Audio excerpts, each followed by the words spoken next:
Tale of the Armored Traveler, tracing the turtles' historical journey. Long before humans explored the world, turtles had already pioneered their journey.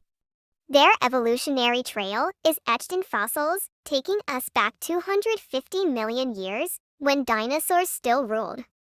The turtles' ancestors, a type of ancient reptile, evolved by developing a protective shell, a fortress, that allowed them to survive in various habitats.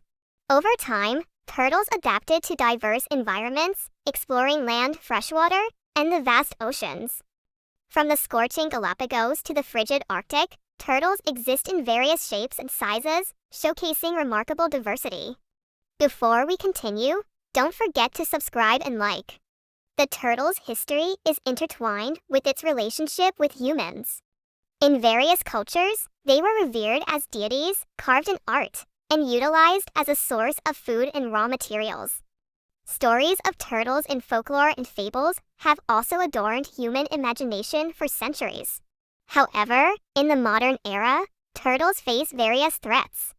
Poaching, illegal trade, and habitat loss have pushed many turtle species to the brink of extinction. Conservation and education efforts are key to ensuring their survival. The turtle's story is one of resilience, adaptation, and evolution. They have roamed this planet for millions of years, and there is still much we have to learn from them. Let us protect these incredible creatures so they can continue to inspire and amaze generations to come.